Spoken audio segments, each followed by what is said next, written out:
We're here to have real conversations with the real people you want to hear from about real topics that you really want to learn. And we're here to help you open up with real thinking. We're here to open up your awareness and help you become the real you. Welcome to the Wake the Bleep Up Show.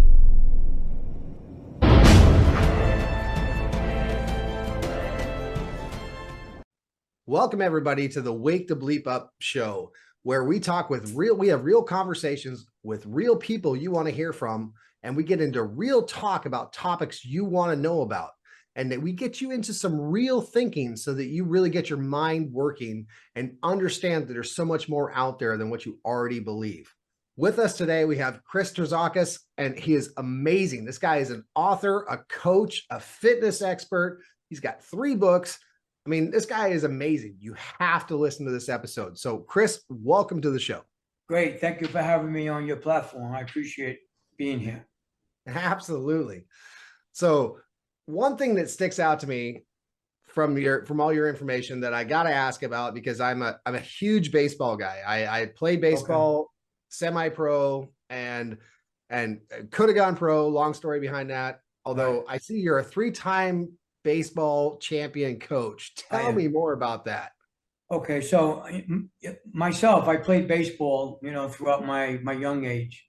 I nearly became a professional baseball player. I think I had 2 teams, the Atlanta Braves and Cincinnati Reds. They both scouted me out. Make a long story short, the league that I played for was ultimate baseball. It's top-notch baseball. Anyway, I played for that league. It was a traveling team. So years later, now I opened up a business. So I always had something to do with the league. So Bobby, the president of the league, said to me, they have to do away with the senior division. And I said, why? He says, we got no money and we have no coaches.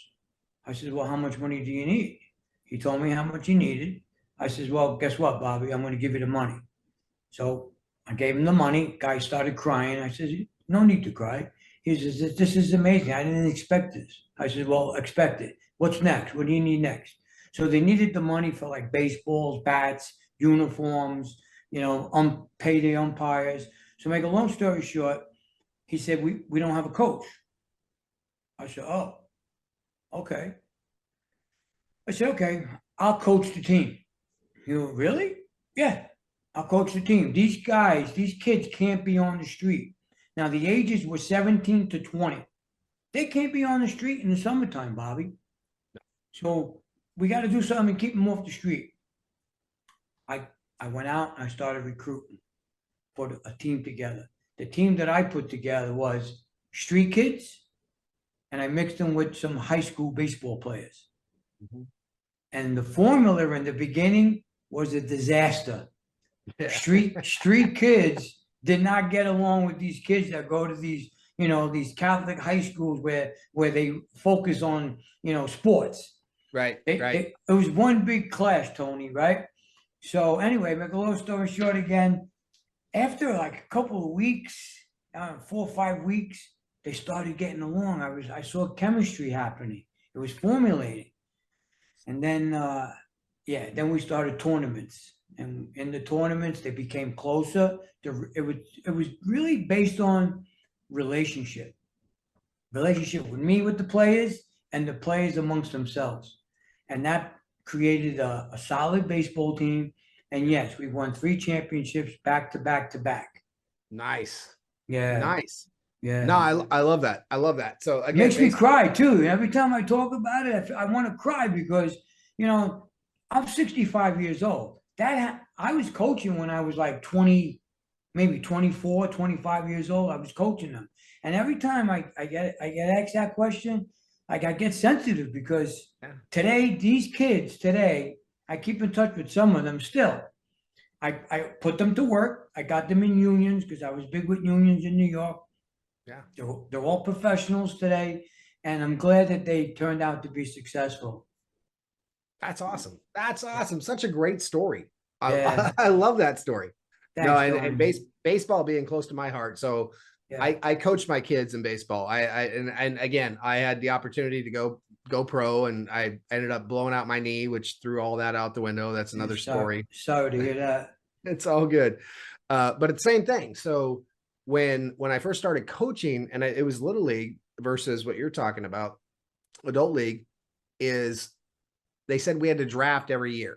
So you had to have a new team every year. And I was like, well, how am I going to work with this? Because I mean, I'm used to like growing a team year over year and helping them grow. And finally, after the second or third year, I was able to figure out, like you said, the relationship side, get them all figured out, and we just crushed it. We blew it out of the water.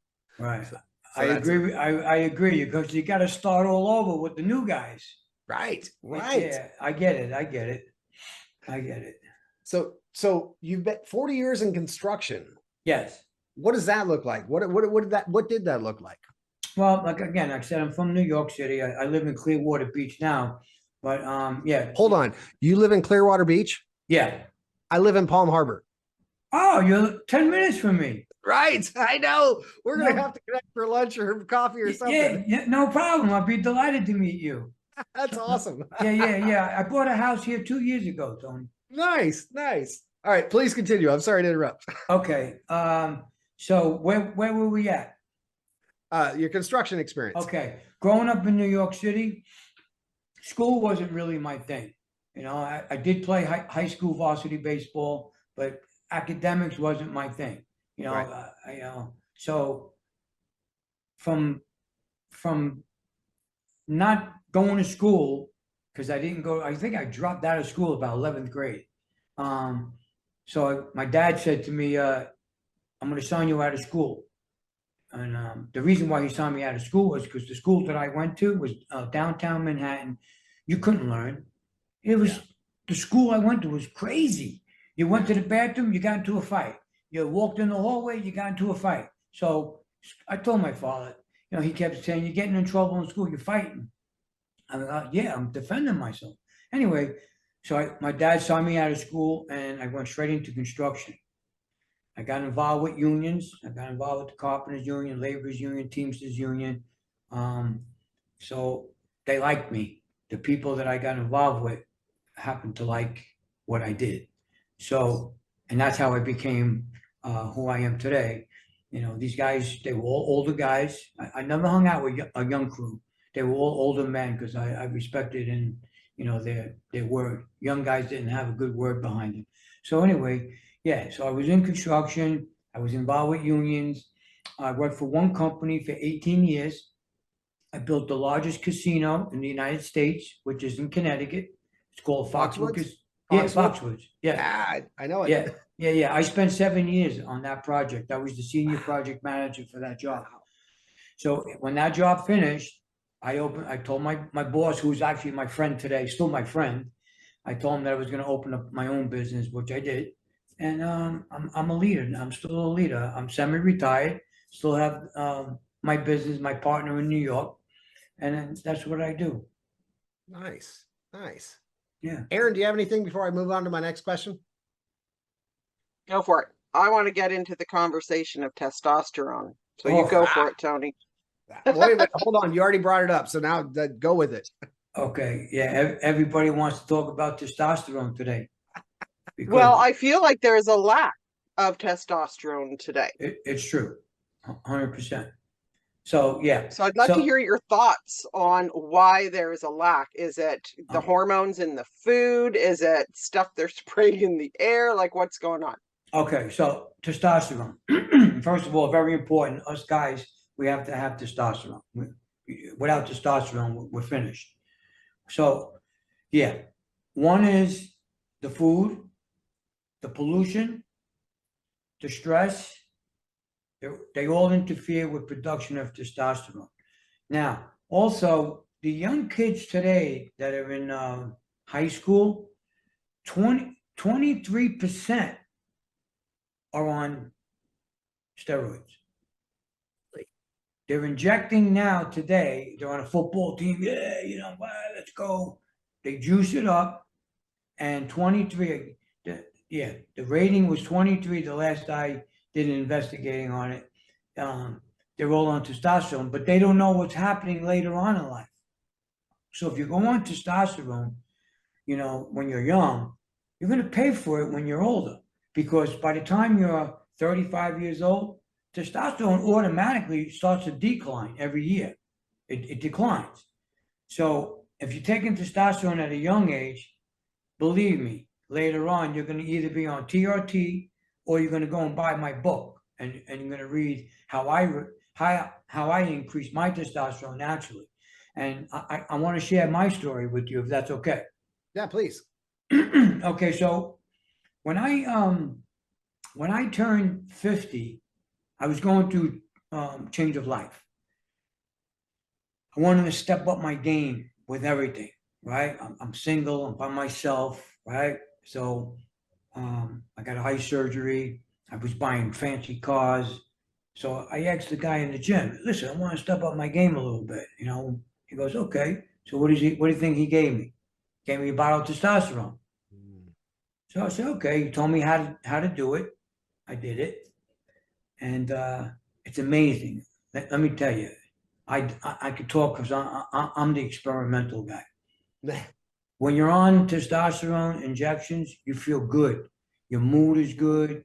Everything's just good. You're not tired. You got a lot of energy. Libido's super great, right? When you come off of it is the problem. Because now your body's not going to produce testosterone because you're injecting synthetic testosterone. So now all the receptors, pituitary glands, you know, everything, you know, they all talk to one another in the body and go, oh, we don't have to produce testosterone. He already has it in him. And that's the truth. That's how it works, basically. So at 58 or 59, I didn't want to take any more injections. So I stopped. And then I started feeling depressed, tired, fatigued. That's not me. I'm a go-getter. Right. So I go to a doctor. I said, something's wrong with me. I'm not feeling good. He goes, okay, let's take your blood exam. My testosterone level came back at 81. Now, 81 is horrendous, horrible. Really? Oh, yeah, because anything below 300, you got to go get yourself checked out. You got to do something about it. You can't be below 300. It's called 300 nanograms, NGs. So my testosterone was 81. The reason why I was 81 because I was injecting synthetics. So the doctor said, you got to go on TRT, testosterone replacement therapy. So I was like, I don't want to go on this stuff, man. This is so you people out there understand TRTs for the rest of your life. That means for the rest of your life, your body's not going to produce testosterone because you're going to put it in your body through injections. Right. I didn't want that. I don't want that kind of a commitment. So I said, you know what? I'm going to study. I'm going to do what I got to do to make sure I could raise my testosterone on its own, naturally. And that's what I did. So I went on this whole regimen. And then 9 months later, I went back to the holistic doctor, took a full blood exam. My testosterone came back a little below 700. Wow. Right. Right. Now, in the book, here's the book. That's a picture of me, right? Got a six-pack still. In the book, the both exams are in the book just to show people that, I'm not kidding around. This is serious stuff. So I went from 81, I think it was 680 or 690. And that's incredible progress as far as my program. So my wife was with me at the time when we got the second exam. And when we got into my truck, she said, I want you to write a book. You need to educate these people out there about what you did. I said, really? She said, yeah, write the book. You could write the book. And I did. So I sat and I wrote a book of how to increase testosterone naturally. And there's a lot of different things that I could talk about how to increase it. So I'll follow your lead. If you have any more questions, I'll be happy to answer them. Well, give us just like one tidbit. I mean, I encourage everyone to go out and get Chris's book. However, give us like one tidbit. What's one thing that for guys out there that are looking to increase their testosterone that they could do on natural? Okay. Okay. Well, I'm going to give you the do's and I'm going to give you the don'ts. Perfect. Okay. So let's start with the don'ts. First of all, you got to get rid of sugar. Yeah. Yes. Yes. Okay. I'm going to explain to you why. Sugar increases insulin. Now, when insulin goes up, estrogen goes up. So when they both go up, they both block the production of testosterone. So you're already going to be in the red. You're not going to get nowhere. Right. So you got to get rid of the bread, the pasta, Yeah, the cakes, the cookies, sugar in your coffee or tea. You got to get rid of that. So that's the don't. The other don't is, and you got to try your best to keep your stress level down. Stress will also prevent production of testosterone. It's called cortisol. It's a hormone. It's from stress. So yeah, you gotta get that down and there's different supplements. I'll even show you right here. There's ashwagandha. Everything's all natural. Ashwagandha. You got shilajit. Yeah. Now, all of these are all ancient stuff from Tibet, China, from India. Those are two that will decrease your stress levels naturally. You don't need to go to a conventional doctor and get on pills. I don't believe in conventional medicine. I don't neither know do we. Neither do we. Aaron and I are on the same page. We're way on the same page with you. Perfect. Okay, so those are the don'ts: the sugar, the insulin, the cortisol, the stress. Now, the do's: you got to change your diet. Yeah. Now, let's start with sleep. You got to get at least 8 hours sleep, and I'll explain to you why. Everything I talk about, I have to explain to you why. Because sleep increases testosterone and human growth hormone. So when you're sleeping, your body's producing testosterone and human growth hormone naturally. Fasting. You got to try to fast at least 14 hours minimum. And your last meal at night should be no later than 6. The latest, I'm going to be generous and say 7. That's not for me. I eat at 6 or 5 o'clock at night, and I won't eat to the next morning to about 10:30 or 11 o'clock in the morning.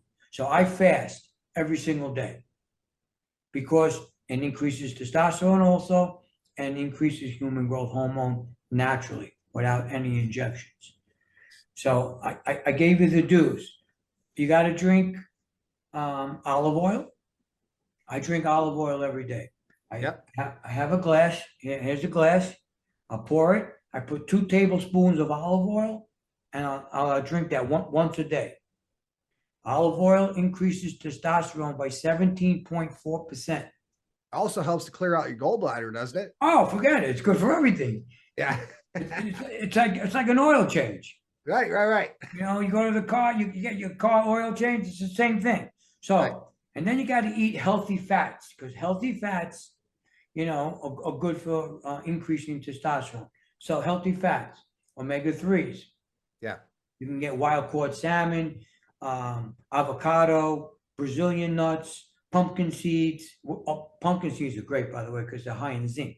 Really? And, okay. Yeah, and zinc plays a big role in increasing testosterone. Nice. I recommend if you like oysters, they're like on the top of the list to increase. Love oysters. Yeah, Tony.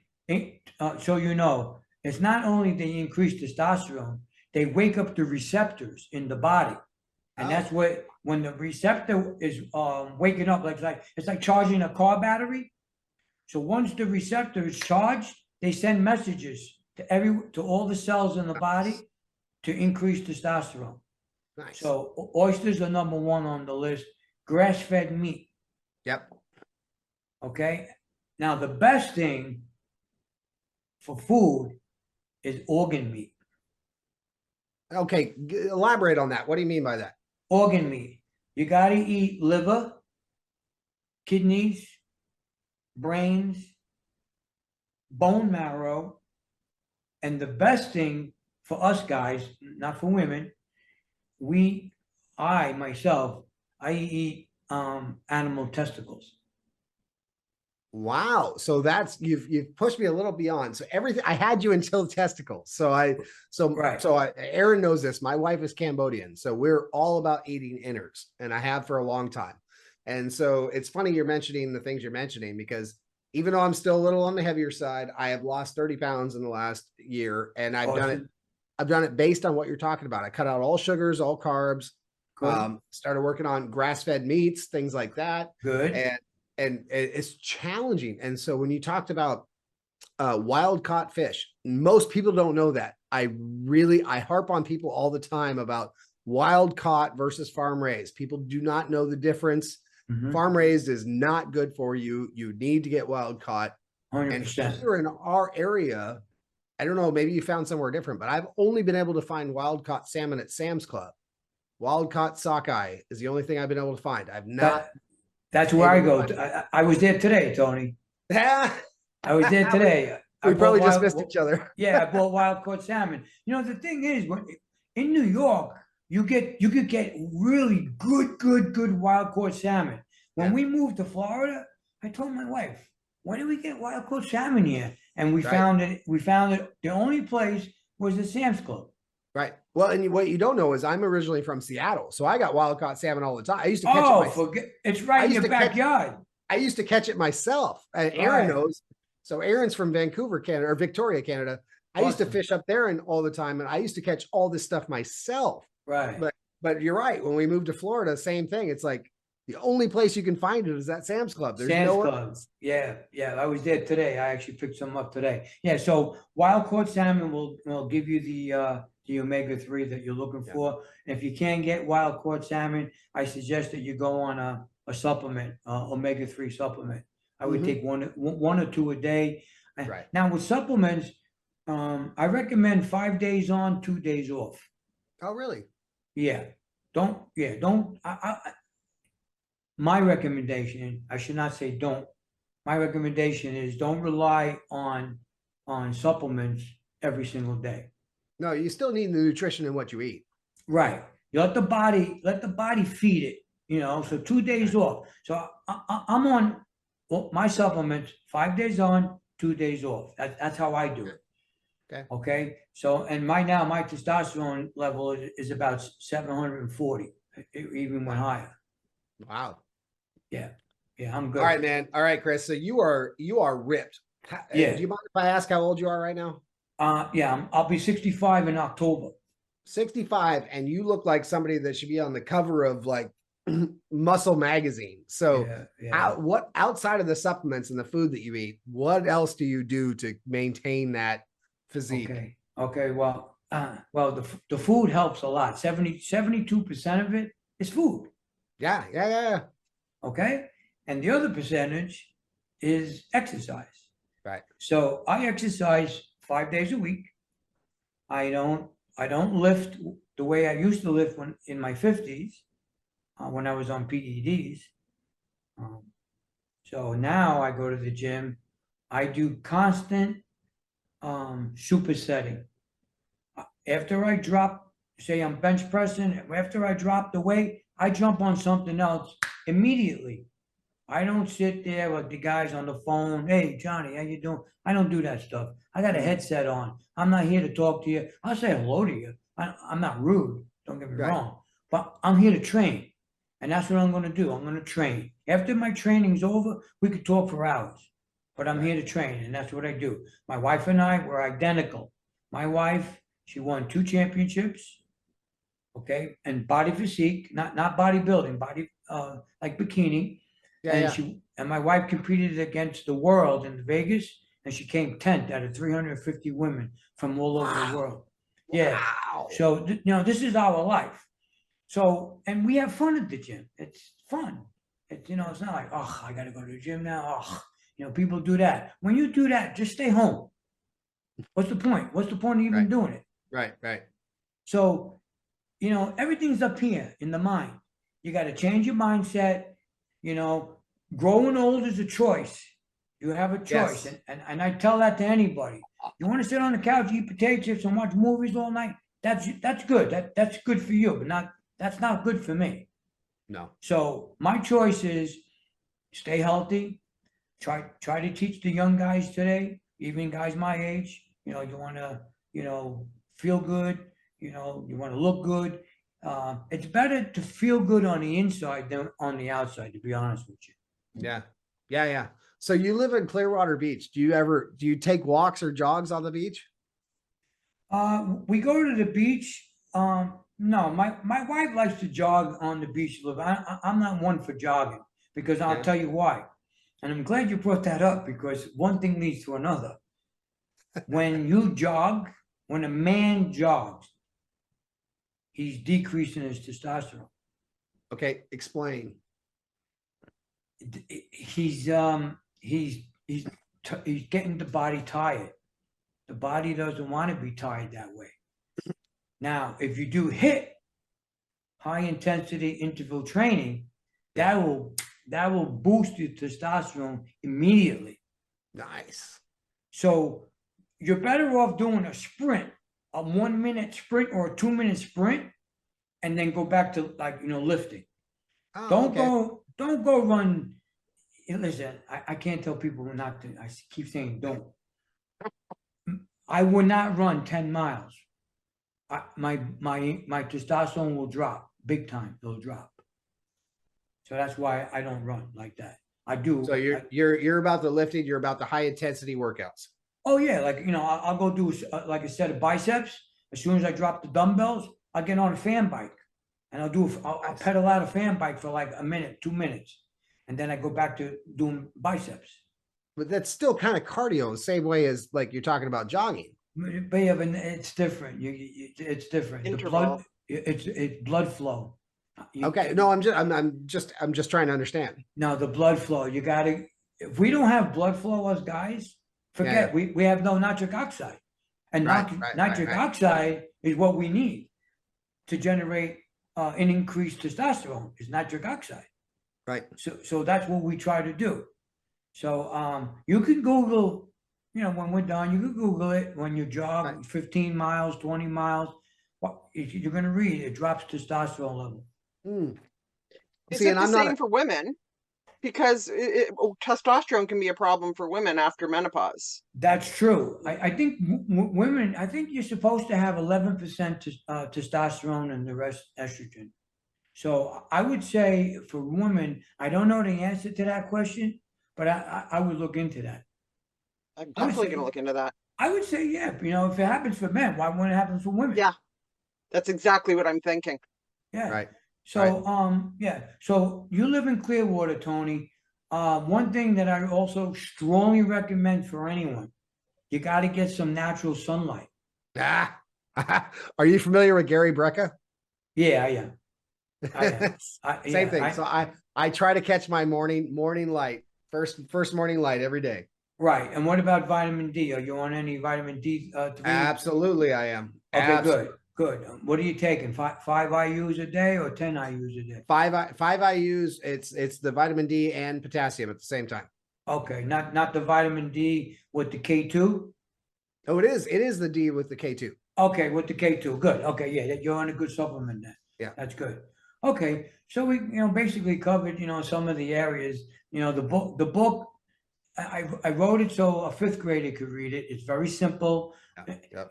The whole concept of it is you got to be disciplined. You got to discipline and dedicate yourself and say, I'm going to do this. I don't care what it takes, but I'm going to do it, because that's how I did it for 9 months. And if, let's say when I went back the second time and I got my blood exam, if the testosterone didn't go up, I have no other alternative but to go on TRT. Right. So that's why I did what I did.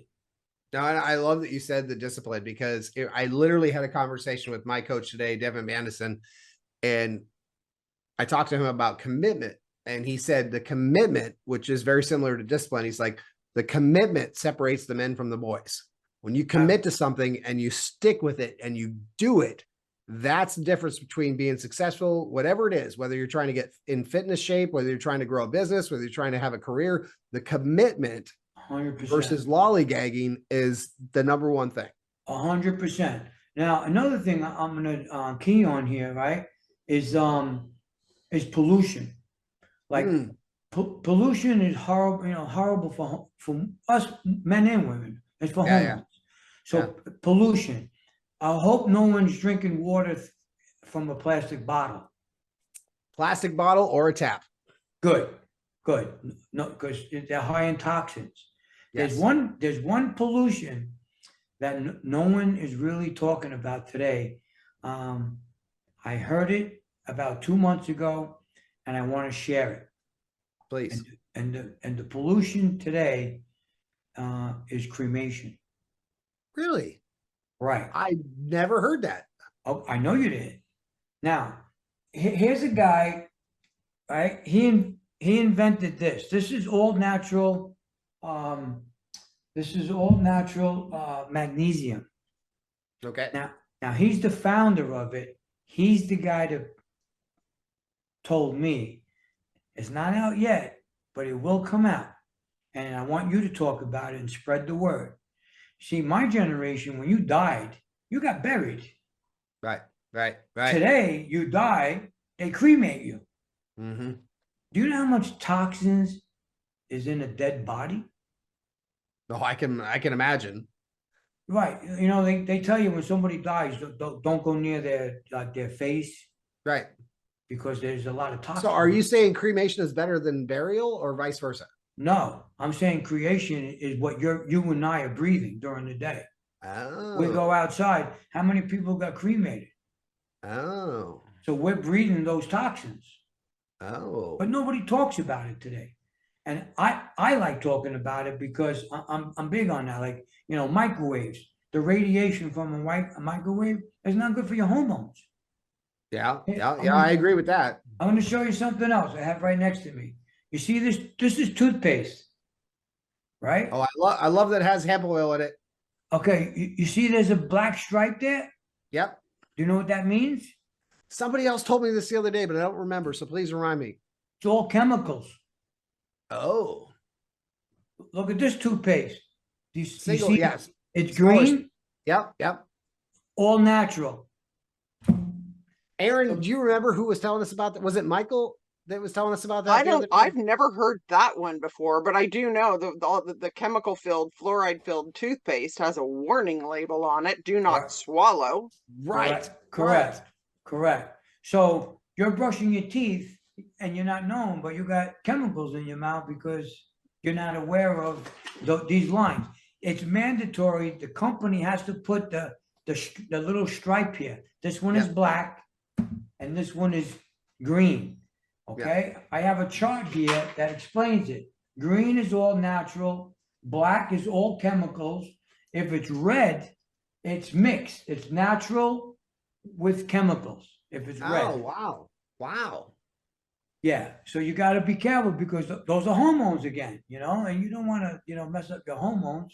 Well, I'll tell you what, Chris, you are on the right show because Aaron and I are both about all natural, everything natural. And again, I've been with my Cambodian wife for 21 years. So for the last 20 plus years, I've always been working on the Eastern medicine, the Eastern, we haven't been to a doctor in I don't know how long because we don't believe in doctors. We believe in the natural medicines, the natural herbs and spices and vitamins and so, and my kids included. That's not just me, my wife and I. That's our kids too. That's we have awesome. Not been there, and so I love that you're having this conversation.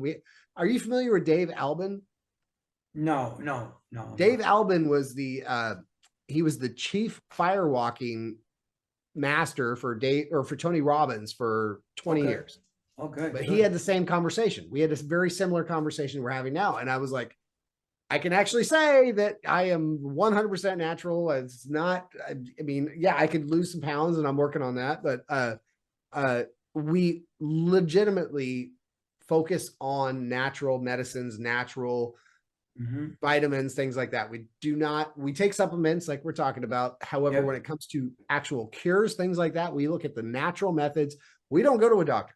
We don't go to a doctor with one exception. The United States does have some of the best emergency doctor care. Like if I broke an arm or my son broke an arm, yeah, I'm going to go to a hospital. Right. However, outside of that, general health, nope, Yeah.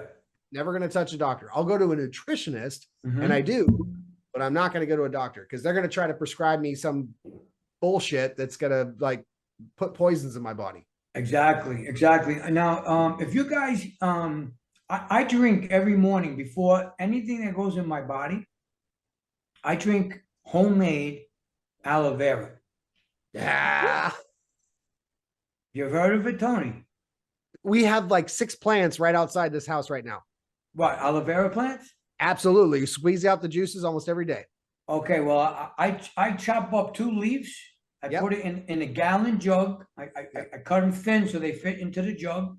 I fill it with my mountain water that I have, and I put it in the refrigerator for a day. Now, do you cut off the green and just leave the jelly? No, I leave the greens on. I wash them really good. I leave the greens on. Put 2 leaves, 1 gallon jug, fill it with water, leave it in the refrigerator for about 8 to 10 hours or a day. The next morning, when I'm getting ready to drink it, I give a quick shake and I drink. It's so thick. And I'm going to tell you why I do it. It's detoxification, antioxidant, anti-aging, reduces inflammation, protects the cells in the body, digestive health, vitamin C, and skin health. Now, why wouldn't you want to drink this stuff? Why? Why wouldn't you want to drink? Seriously. I'm glad you brought up aloe vera because we've been using it for years. So even when we still lived in Washington State, I built my wife a greenhouse. She was growing these plants and giving them away to friends because we had too many because they reproduce. Okay. And so we have them like crazy. We use them for, wow, most people don't know that. Right. Most people don't understand the power of a true aloe plant. Right. Not the shit you buy in the store. Exactly. An actual aloe plant where you can cut off the leaf.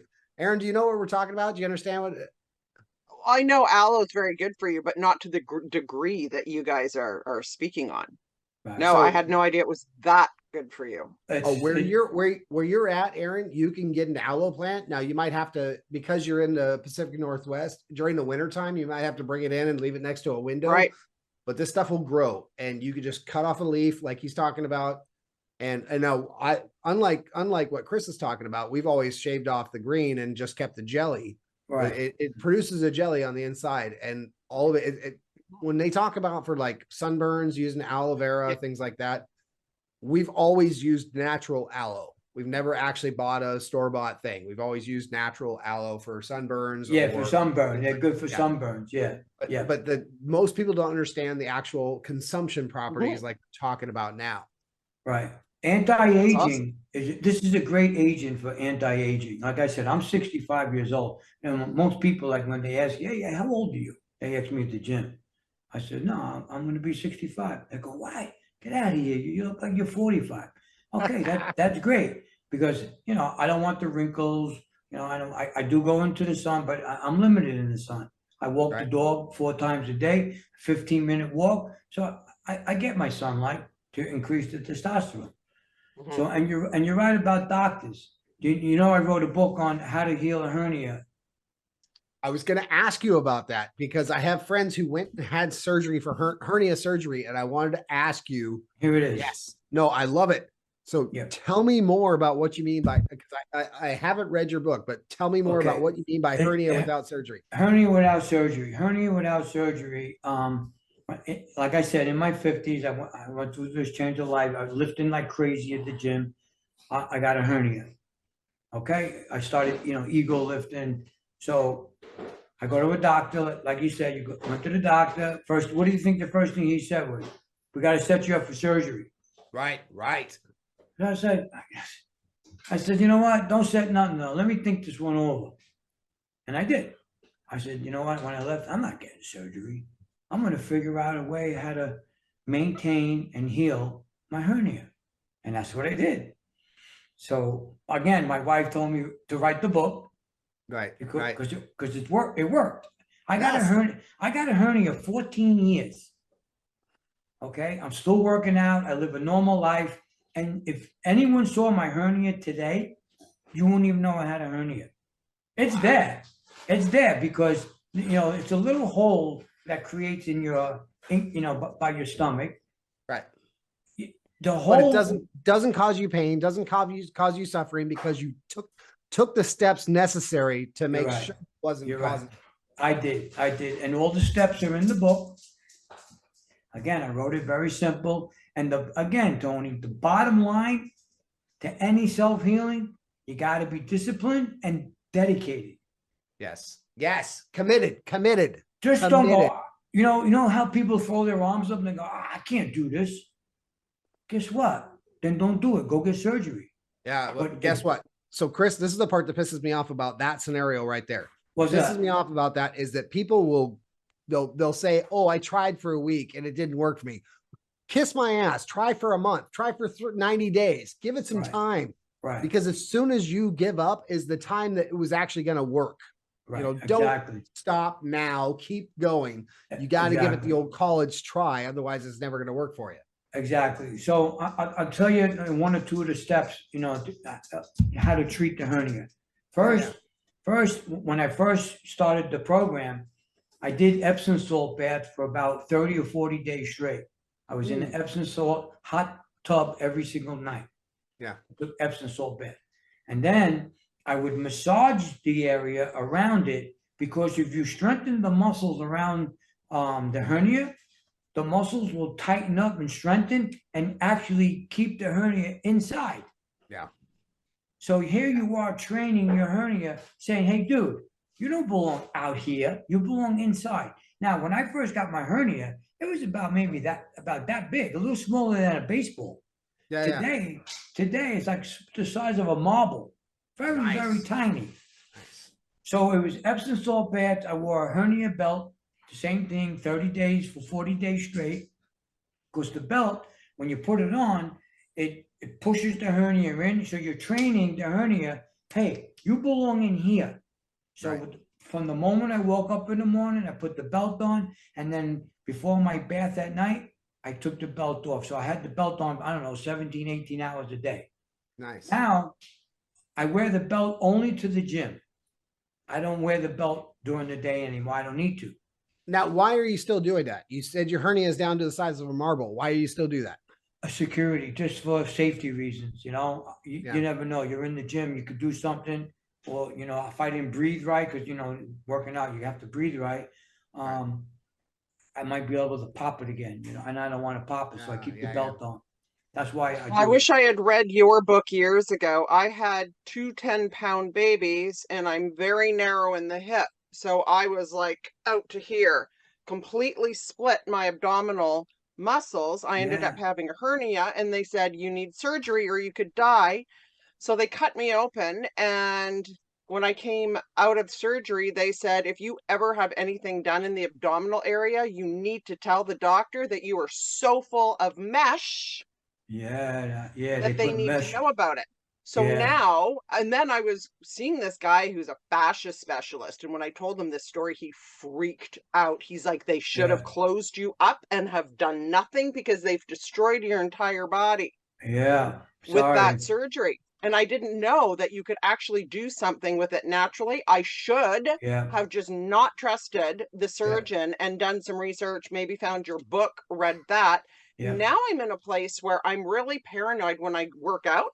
I avoid the abs because I have no idea how careful I need to be about that. I understand that. I understand what you're saying. It's very common that, when women give birth, it's very common that they get hernias. They call it another name though. Well, there's what they call it diastasis, is when the muscles separate. They're naturally separated, but it's when they really separate and your guts are like just pushing out. Yeah, that's what they call it. Right. Wow. So Aaron, I'm thinking maybe I should be wearing a belt when I work out then, a hernia belt. Well, she works out. Aaron works out with all the tell him what you do. The electrolysis thing, not the electrolysis. That's for hair remover. I know. removal. No, I'm totally off base, but that's okay. so I do EMS fitness training, EMS, that's electromuscle what it was. stimulation. Okay. So that's where you wear the full suit. Yeah. And you've got the electrodes laying against particular muscle groups, and then they shoot frequency into your muscles. Right. And you take on as much electricity as you can. Yeah. If you take on too much, your muscles freeze and they're like just frozen and it's pointless. Right. So it's really about how much electricity, how much frequency you can take into your muscles before your muscles freeze in place, and then how hard you flex your muscles. So it's like double contraction. Okay. So it's like a hell of a well, it's as hard as you want it to be, but a 20-minute session, a 20-minute workout is like lifting heavy for 90 minutes to 2 hours in the gym. Wow. Are you concerned about the mesh in your abdominal? I don't work the abs because I don't know what, and I've never been able to find information on how careful I need to be. So I don't have them put the electricity on in my abs. And I avoid working the abs. Okay, and you just don't know. And what about your breathing techniques? You got good breathing techniques at the gym? Because if you don't breathe right, you could pop your hernia. Is that right? Yeah. Okay, I'm gonna say no to that. I don't know. You got to breathe. Actually, blow out. If you could blow out a lot, because you don't want the air filling up in your diaphragm and your stomach. You got to get the air out of you, because the air will combust, and that's what causes the hernia.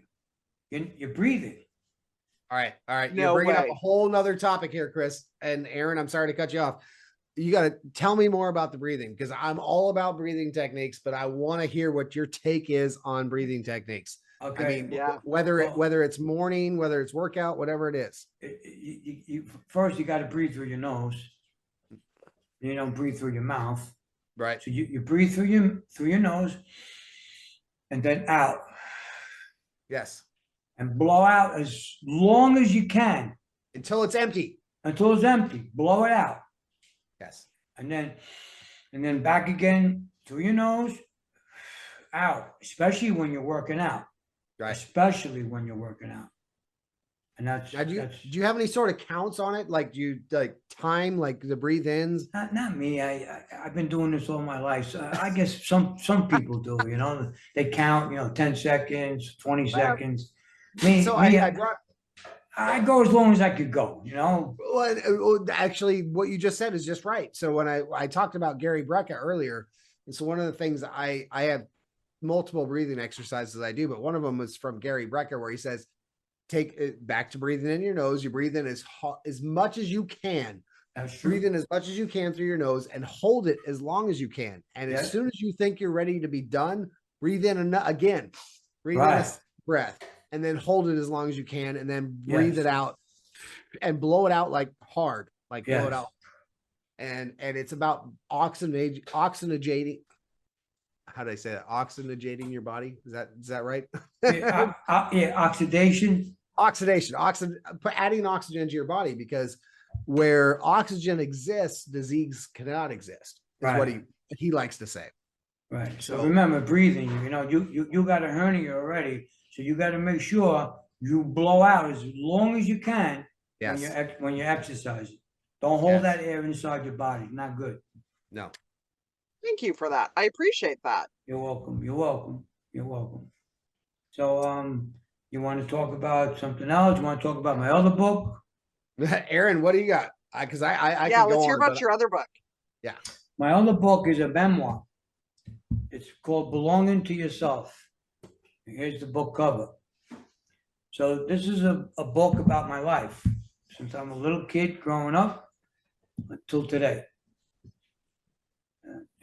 There's a lot of good in the book, and there's a lot of betrayals in the book, a lot of sadness in the book, a lot of happiness.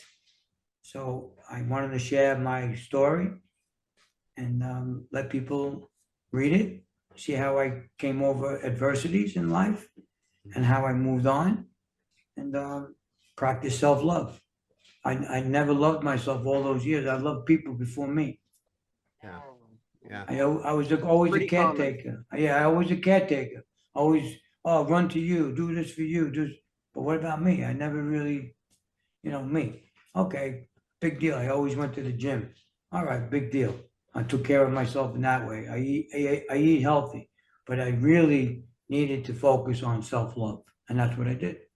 Okay, so now you bring up another, because my wife and I have been the same way for most of our lives up until recently. We've always been pouring out into other people and not so much into ourselves, and we've turned that around over the last 4 or 5 years. What was there a turning point that you were like, I need to focus on me? Yeah. When I was 20 years old, my best friend got murdered. I come from a tough neighborhood.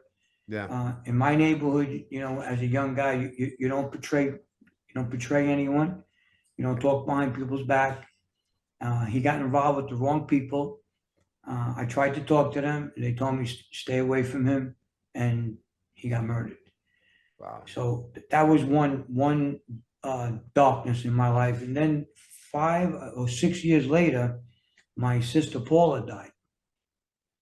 Now, my sister Paula was like my second mother.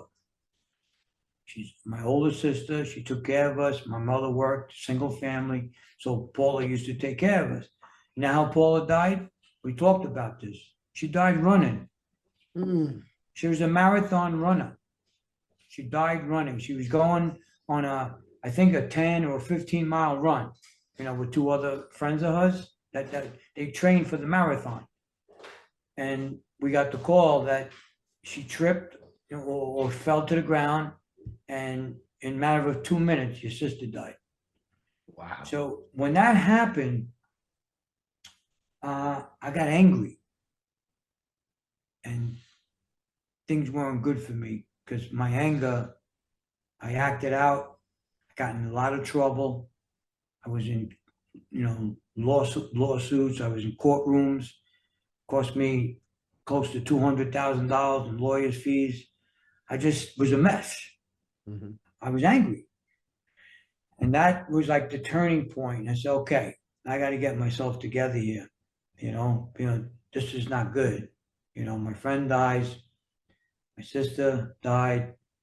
And then a couple of relationships that I had a woman tell me she was pregnant with my baby. I raised this kid for 4 or 5 years. I get a letter in the mail from a lawyer. And then I find out from a DNA that the baby was not mine. So, all these things that happen in your life, I said, well, what am I doing, man? I look in the mirror. What are you doing with yourself? Your judgment is poor, because I always wanted to love outside of me. I didn't want to love me. Right. So that's what I did. That's how I transformed. I owe a lot to my wife. My wife is incredible. She's about self-healing herself, about self-love, spirituality, and I owe it to my wife. She helped me a lot. Yeah. So mine as well. And I bring it up because of that reason. So we mentioned earlier, my wife and I spent most of our life in Seattle area in Washington. So it wasn't until 2018 we moved to Florida. Prior to that, all of our family is still back in Seattle area, back in Washington. Prior to that, you had my wife's family and my family just like this in our ears. And so we were always trying to serve somebody else, always trying to serve them, always trying to make sure they were taken care of, and everybody else was taken care of. And it was at first, it was kind of a shell shock when we moved to Florida and we had nobody around except for our kids and us. Right. It was like, wow, we get to live our lives. We get to worry about us. And we started looking in the mirror and saying, okay, I love this, this, and this about myself. However, I want to work on this, this, and this. Right. And it was a huge aha moment when we actually had our distance from that life. It really moved us to that next direction. And and every day we're grateful for that. That's awesome. That's it. Gratitude, just be grateful. Yeah. They say behind every man is a good woman. Yeah, I definitely got one of those. I'm lucky there. That's it. Behind every man is a good woman. Erin hasn't met her. Erin hasn't met her yet, but she's seen lots of pictures and lots of videos. Listen, I was single for many, many years. I said, I will not get married again. I need to find the right woman. Yeah. And I did. I got married. I think 4 or 5 years ago, I got married. Well, guess what? Based on the Something- fact that you're about 10 minutes down the road, we're going to get to meet each other's significant others. So. That's awesome, Yeah. Tony. That's good. That's good. How's the weather over there in Vancouver? It's like 90 degrees. Oh, okay. Because I know your weather's cold over there all the time, right? We rarely get below freezing. I mean, we had a couple nights where it was like -15, which is crazy cold for, well, it's Celsius. Right. So it doesn't really get below zero very often here on the West Coast. Right. We're on the coast, so we get nice warm winds from Hawaii. Don't ask me how, but the valley that I live in, Yeah. we get warm winds from Hawaii. I'm actually surrounded by vineyards. Wow. My wife loves Hawaii. I have yet to go to Hawaii, but we Yeah, get she their was- winds. No, she was talking about moving there. That's how much she Whoa, loved whoa, it. whoa, whoa. Easy, Hot Rod. You're good in Clearwater Beach. Yeah, she was talking about moving there. That's how much she loves Hawaii. Aaron, what were you about to talk about? What was I going to say? Oh, well, it was making me think when you gentlemen were talking how we put so much of our energy up to a certain age into other people. And then we hit this time in our lives where we realize we're middle-aged and that our life is half lived, half over. And then suddenly it's like, if I don't focus on myself and do what I need to do to make myself happy, when am I going to? When I'm 85? So it's a very natural process that most human beings go through, that awakening moment where you're like, okay, I've given to everyone else. I need to do what I need to do to be fulfilled and make myself happy. And it's my responsibility. And a lot of people feel really, really guilty for that, especially moms who've been the caregiver raising the kids. Right. And then they go through this period of time where they're like lost. I just jumped on a call with a gal who's going to become a client today. And she's like, I don't even know who I am anymore. Oh. And if I had a nickel for every, especially woman, I've heard say that. Right. And it's like, well, now, darling, it's time for you to reinvent yourself. Right. Figure out who you are, you know, what lights your soul on fire, what you're passionate about, follow that and make yourself happy again. Right. Listen, when you're in darkness, and I've been in darkness a few times, there's the only thing I can say from my experience, there is light. Yeah. You have to grind, search, dedicate to find that light. So, you know, you can't be in darkness for the rest of your life. There is light out there. If you want it, go get it. 100%. Yeah, you have to be willing to look for it and stop playing the victim. Right. Right. Or blame. Right. Or blame. You can't start going and That's blaming victimhood. people. You know, Yeah. Listen, my website is healingwarriors.com. And I consider myself a warrior. That's why we named it healingwarriors.com. A warrior, a true warrior, he takes responsibility for what he's not responsible for. Yes. Mm. Now that's deep. Now, if you can do that, you know what? Then you become a warrior. Hold on. I got to ask more, Chris. What's What up? do you mean by taking responsibility that you're not responsible for? I'll give you an example. Yes, please. In my childhood, I said I was scouted by the Atlanta Braves and the Cincinnati Red baseball team, right? Yes, yes, you did. Right. I come from a single family. I mentioned that also. Yes.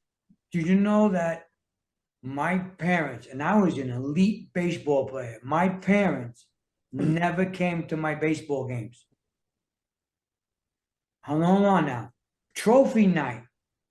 I would go home with 3, 4 trophies, MVP, all-star, whatever, championship trophies when I played baseball. Yeah, My yeah. parents never came to trophy night. There was 400 people there. And you know what? I used to lie. People used to ask me, parents, you know, Jeffrey's mom, I mentioned Jeffrey because he was one of my great teammates.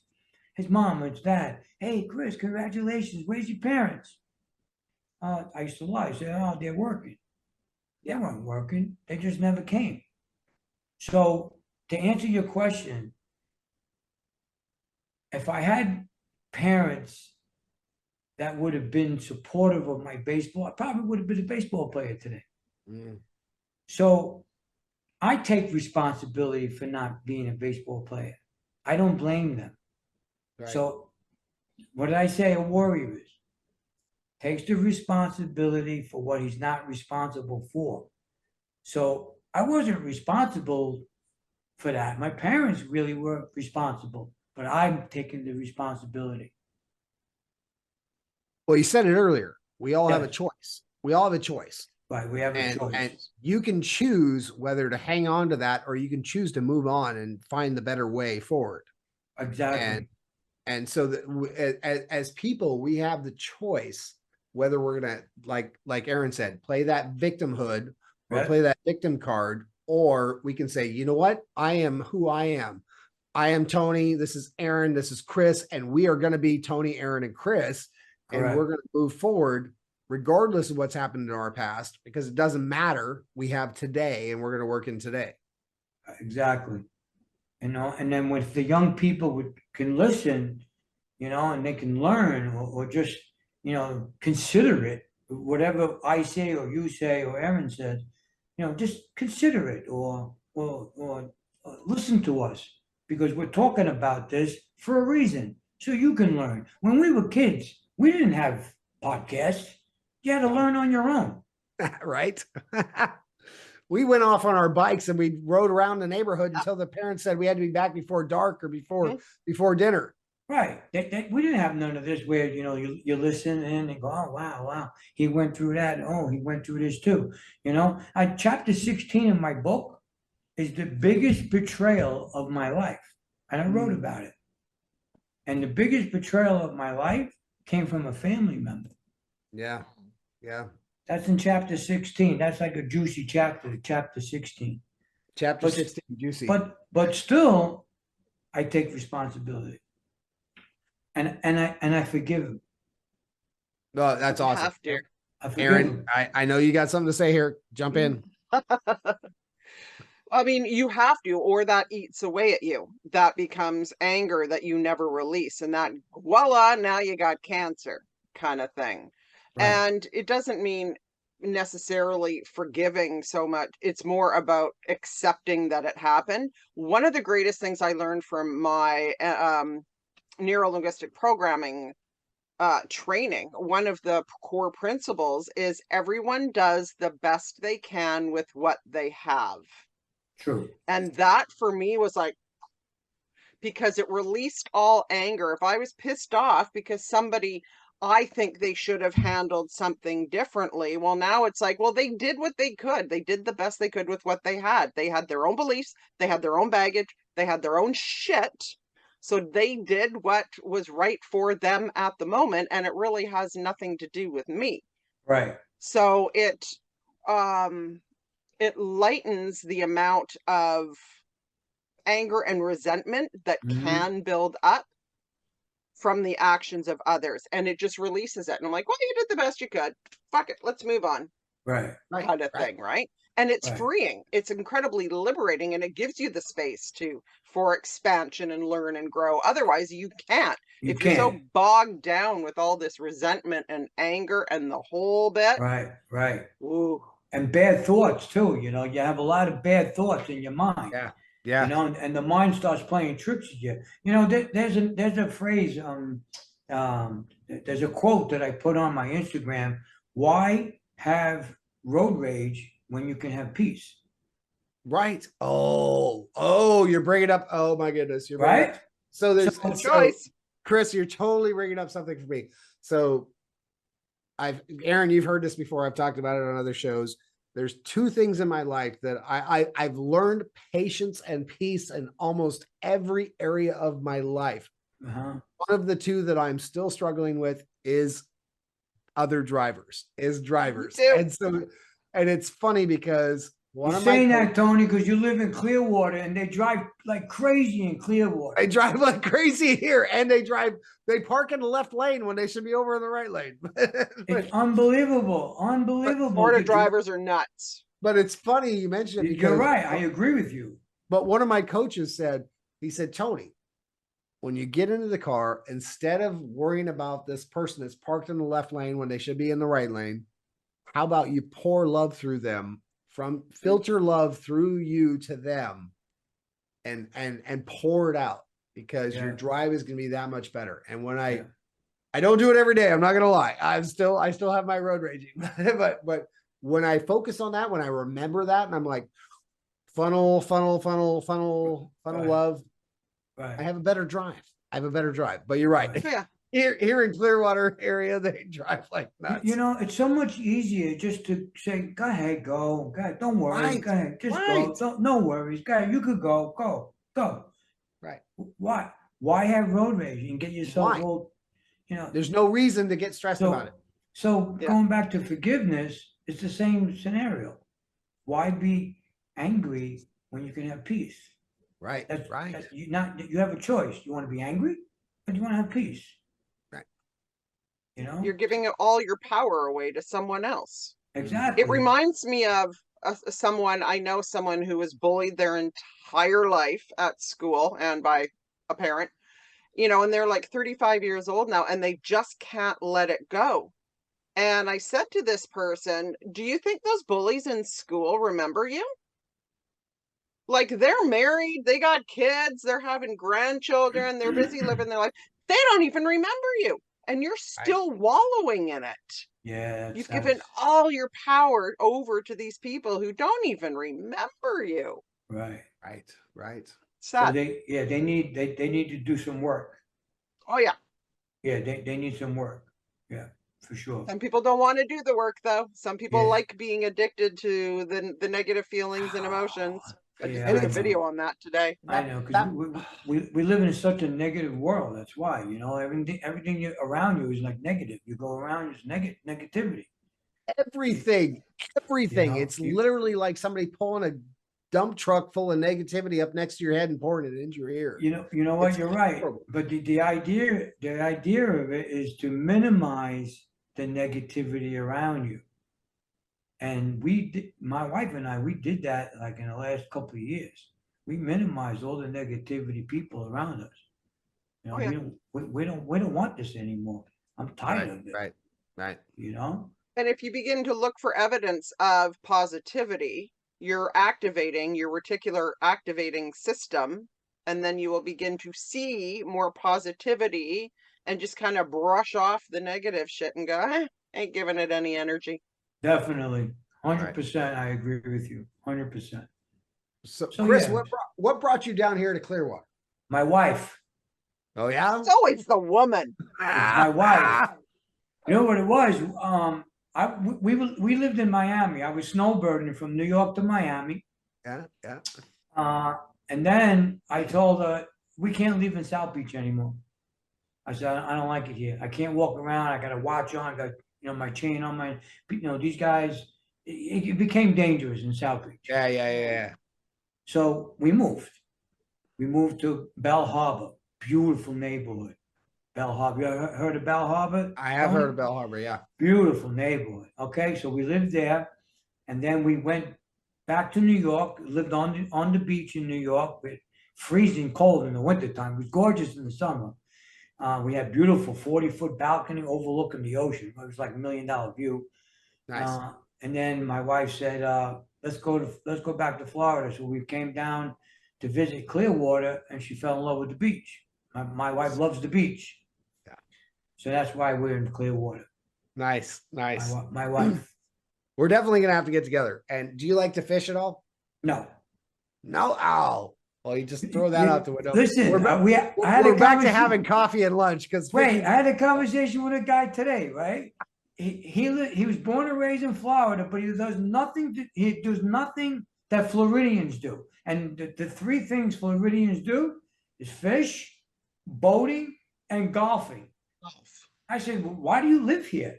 He goes, I don't know, my parents, you know. I said, because I don't do any of that either. I'm a city boy. Right. You know, I'm born and raised in the city of New York City. So I don't boat, I don't golf, and I don't fish. Well, no matter what, we still need to get together for coffee or lunch or something like that, or dinner or whatever. Okay. but that's Okay, still, that's that funny because sounds good. literally I Good do all three of those things. We touched on a lot of areas today on this show here. You got. Yes, we did. Yes, we did. Aaron, what Yeah. else? What else? Before we wrap this up. I did have some questions here. Well, let's have it. You know, shoot the question. Oh, you know what I do want to ask you? Can I go backtrack to the whole we are breathing in cremated remains? Now, Yes. I want to get clear on this one. Are we breathing in the toxins that that person was full of, or just simply by burning a body does it create toxins? Burning the body creates toxins and you're breathing it. All right. You know, I remember when my father passed away, right? I I was over his bedside. I went to like go kiss him, like, and hug him, right? And my wife, she grabbed my arm. She goes, "Don't kiss him." I said, I looked at her, I said, like, why not? And I gave her a face, like, why not? It's my father. And she goes, no, he has a lot of toxins right now. And you know what? She's right. She's right. I know that. Once you die, that's it. Your toxins are just coming through the pores of your skin. Toxins. Wow, I didn't know that either. So when they cremate you, those toxins go in the air. We're breathing that. You watch in the future when people start catching on to this. This is going to be talked about. Watch. Wow. So you would not be buying a home near a crematorium? No. Wow, I had no idea. No. Neither did I. I had no idea until this conversation. Right. And I told you, the guy that created, by the way, if you ever bought this, you would never buy magnesium supplement ever again. Wow. Okay. This is on my website, by the way. You can look at it on my website. I'll check it out because I do take magnesium supplements. You will never take magnesium supplement again if you bought this. Wow. Wow. You listen, that couple of sprays on like 1, 2, maybe like on your neck or on your stomach area. Watch how you sleep at night with the magnesium. Well, and that's also why I take magnesium is for sleep. Yeah. So 100%. This is incredible. That's an incredible product. And the guy's name is Ian Clark. He's the founder of that. He's the one that put us on to the cremation. Wow. Yep. And I need to talk about it because I know about it. So why not spread it? Spread the word. Just like the toothpaste. You guys didn't know about the stripe on the toothpaste. Well, I knew about the stripe. I just didn't know what each one meant. Okay. So now you know. Green I know. is all natural. Yeah. Black, you see black on it, throw in the garbage, please. It's all chemicals. Yep. The red, according to my chart, the red is half natural and half chemicals. They mixed it. That's red.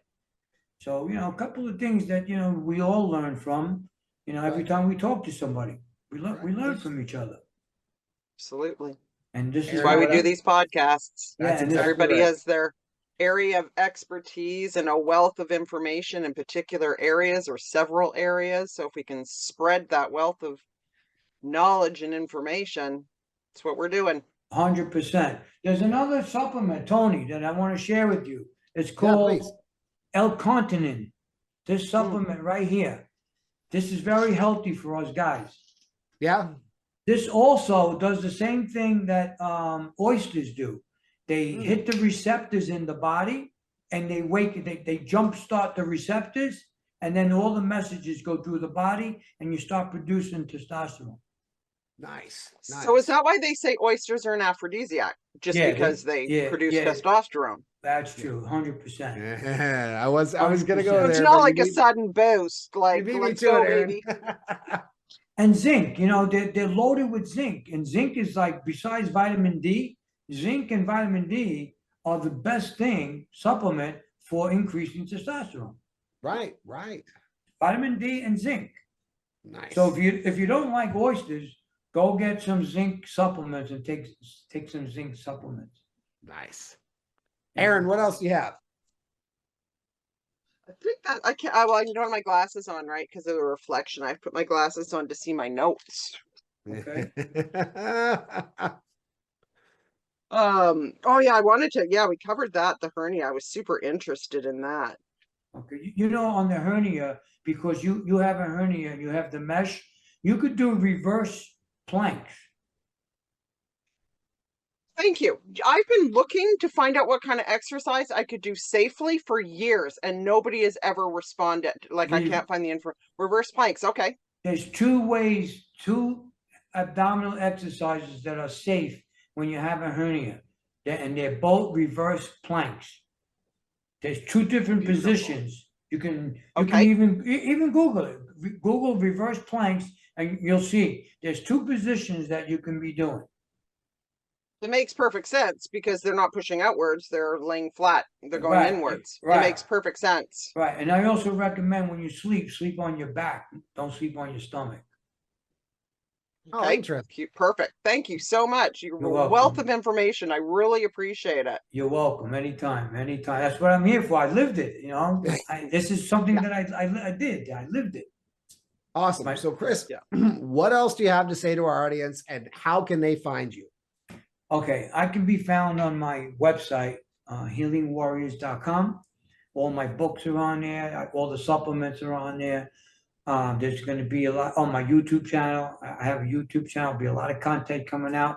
I'm going to show you how to exercise with a hernia. I have podcasts I'm going to be putting out. You know, people, Nice. can listen to our podcasts. What I want to share to close, your show, you always be true to yourself. I strongly live for being true to yourself. And keep your word. Whenever you tell anybody, you're going to do something, or keep your word. Don't go back on your word. Your word is your bond. So be true to yourself and keep to your word. Whatever your word is, keep to it. I love that. I love that. It's all about the commitment, all about saying doing what you say you're going to do. Yeah, just do it. Chris, thank you for joining us today. Thank you everybody for being on the Wake the Bleep Up show today. Chris, Beautiful. You've been amazing. We loved every bit about it. Thank you, Thank sir. you, everybody. Thank Make you. it a Thank great you, rest of your Aaron. day. Okay. Thank you again. Bye now. All right, bye. Bye now.